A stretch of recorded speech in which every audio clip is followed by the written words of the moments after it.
Përmbledhja e ngjarjeve kryesore të ditës në Radio 7. Mira e qytetarë nga e gjithë Kosova mblodhen në Prishtinë në 18 vjetorin e pavarësisë për t'i dhënë mbështetje i shkrerëve të UÇK-s që po gjykohen në akt. Flamuj kombëtar të Kosovës dhe ushtrisë shklirimtare u valviten në përsheshet e Prishtinës, ndërsa një zëri bëroritet për 3 shkronja të UÇK-s. Ismail Tasholli nga Liria ka emër ishte i pari që japi fjalimet në marshin drejtësi jo politik. Prej Kosovës, Shqipërisë, Maqedonisë së Veriut, Malit të Zi, Lukinës së Preshevës, diasporës, e nga Shtetet e Bashkuara të Amerikës. Faleminderit që jeni këtu sot, faleminderit që u bashkut, jo për politik, po për drejtësi. Sot jemi bashk për një parim të thjesht e të madh. Drejtësia nuk është politik. Drejtësia është themeli i lirisë. Ai tha se kur vjen fjala për UÇK-n, aty nuk ka ndarje, nuk ka poste. E zonja e zotrin, të gjitha këto që i përmendëm, janë pjesë e 3 shkronjave që ndryshuan historinë, 3 shkronjave që u bën frym, 3 shkronjave që janë dhe betimi ynë. Ushtria Çlirimtare e Kosovës, UÇK!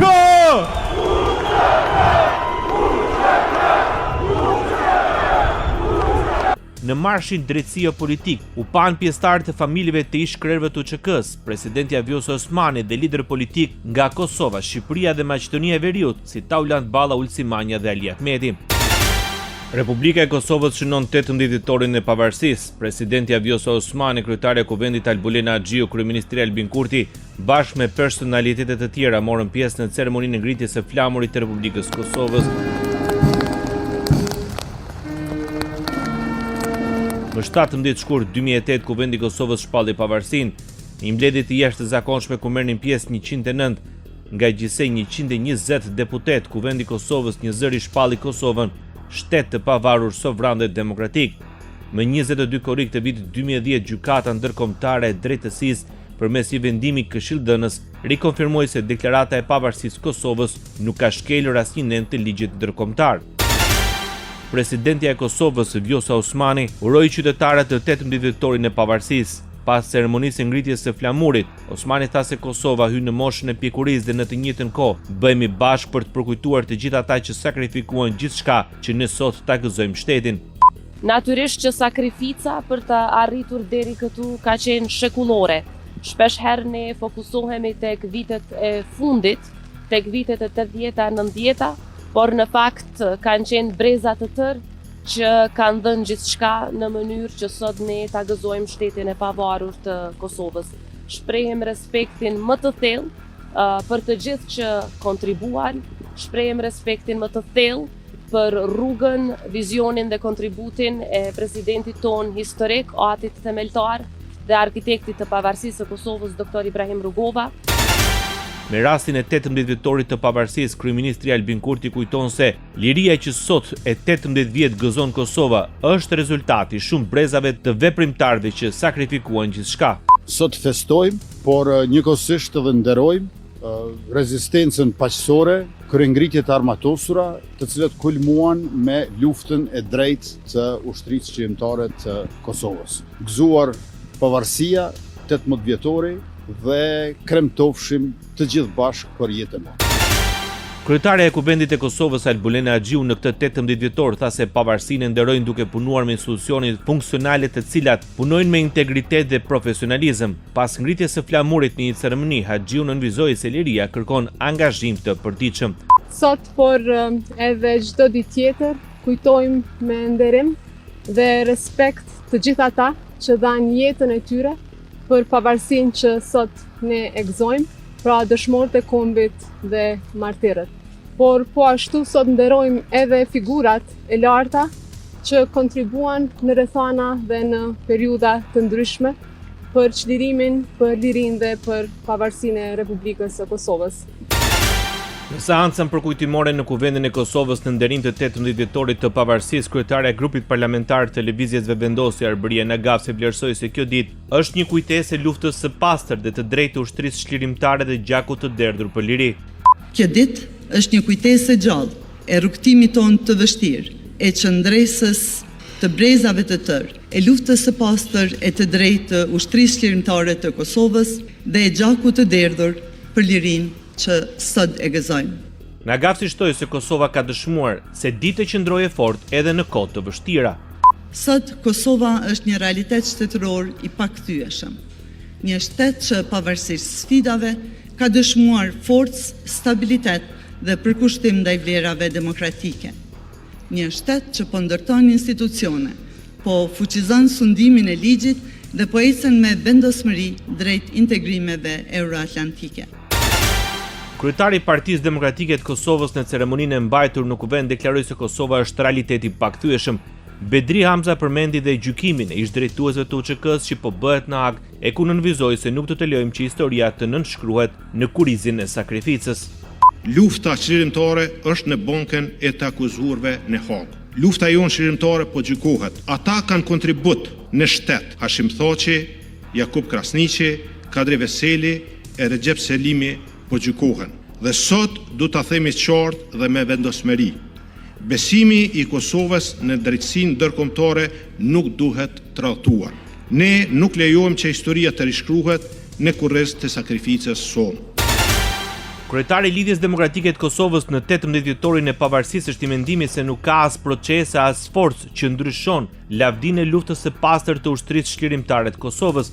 Nga foltorja e Kuvendit Lumir Abdigjiku nënvizoi se sakrifica e luftëtarëve të UÇK-s, heronjve, dëshmorëve dhe martirëve që qëndrojnë në altarin e kësaj republike mbetet pjesë e pandashme e historisë sonë. Abdigjiku tha se pavarësia e Kosovës është kulmi i një procesi të gjatë shekullor për mbijetesë.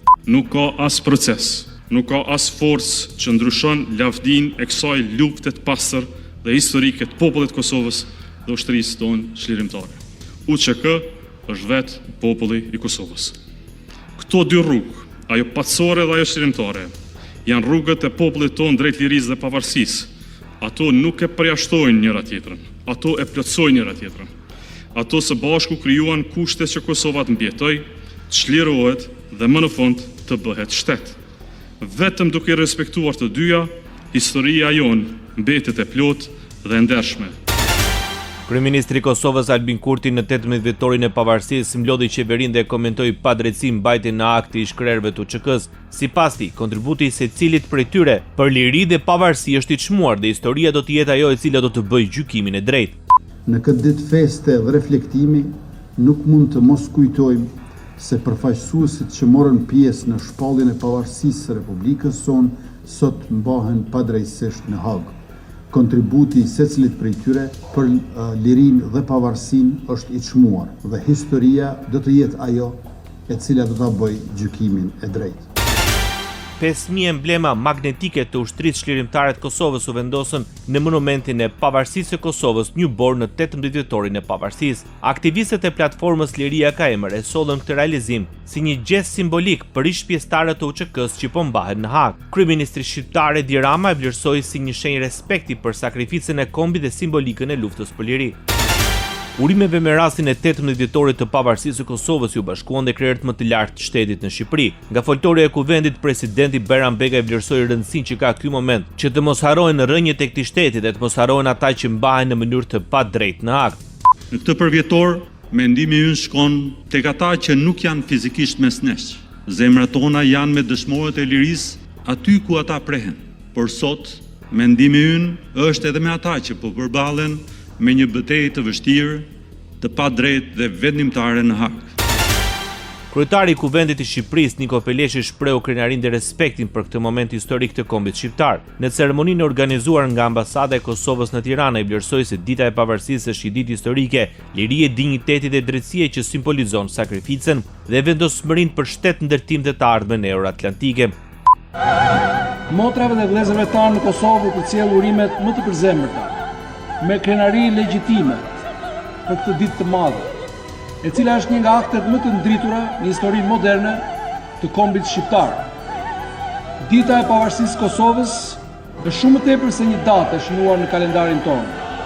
Është një ditë historike lirie, dinjiteti dhe drejtësie. Kryeministri Edi Rama veçorimi shpreu dhe keqardhjen që s'do të mund të jetë në protestë që do të mbahet në orën 14 në shenjë solidariteti me ish-krerët OÇK-s, që ndodhen në ditën e 7 të seancave përmbyllëse në Hag. Ndërkohë, Ministria për Ropën dhe Punët e Jashtme Elisa Spiropali kujton se Shqipëria qëndron pranë Kosovës si motër dhe si aleate me përkushtim të plot për sigurinë, zhvillimin dhe të ardhmen tonë europiane. Urimeve në ditën e pavarësisë në Kosovë u bashkua dhe Nkel Rexhepi nga Këshilli Kombëtar Shqiptar në luginën e Preshevës. Në mesazhin e tij Rexhepi thekson se pavarësia e Kosovës është një ditë që kujton sakrificën e dëshmorëve dhe guximin e shqiptarëve për të ndërtuar një të ardhme të lirë dhe të drejtë.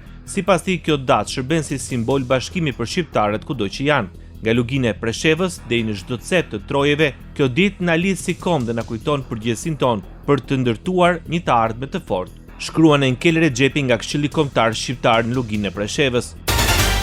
Nga Maqedonia e Veriut uroi presidentja, si vende mike, ne ushqejmë marrëdhënie të mira fqinjësore dhe punojmë drejt përmbushjes së vizionit tonë të përbashkët për integrimin evropian të rajonit. Pres me padurim thellimin dhe forcimin e mëtejshëm të partneritetit tonë në interes të qytetarëve tanë, shkruan mes të tjera Zhgordana Silenovska-Davkova. Sipas asaj, raportet mes dy vendeve mbeten në frym bashkëpunimi me synim avancimin e agjendës europiane dhe forcimin e lidhjeve në dobi të qytetarëve në të dy anët e kufirit. Kryetari i Kuvendit të Maqedonisë së Veriut uroi 18 vjetorin e pavarësisë së Kosovës. Për Afrim Gashin, pavarësia përfaqëson triumfin e vullnetit të lirë të qytetarëve për të ndërtuar një shtet demokratik. Gashi tha se raportet mes Maqedonisë së Veriut dhe Kosovës janë të forta, duke dhënë mbështetje për Kosovën në rrugtimin e saj euroatlantik. Në këtë ditë të rëndësishme, riafirmojmë mbështetjen tonë për rrugtimin e suksesshëm të Republikës së Kosovës dhe shprehim bindje se bashkëpunimi ynë vëllazëror do të vazhdojë të thellohet në funksion të paqes, stabilitetit dhe prosperitetit të rajonit, si dhe të avancimit të agjendës sonë të përbashkët euroatlantike, shkruan Afrim Gashi. Në emër të Shteteve të Bashkuara të Amerikës uroi sekretari i shtetit Marco Rubio, shkruan se Shtetet e Bashkuara mbetet të palëkundura në mbështetjen e tyre për sovranitetin dhe integritetin territorial të Kosovës dhe presin me padurim të zgjerojnë lidhjet ekonomike që do të rrisin prosperitetin e të dy kombeve tona. Po ashtu Rubio vlerëson dhe mbështetjen e Kosovës për përpjekjet e SBA-s për të përballur me sfidat globale dhe mirëpret, thot ai, udhëheqjen e saj si antare themeluese e Bordit të Paqes. Mes të tjerave, urimeve i është bashkuar dhe mbreti i Mbretërisë së Bashkuar, Charles III, presidenti i Republikës Franceze, Emmanuel Macron, presidenti i Republikës Italiane, Sergio Mattarella, Ministria e Jashtme e Izraelit dhe ambasada gjermane në Kosovë. Ndoqët edicionin informativ të lajmeve në Radio 7, zëri pozitiv i qytetit.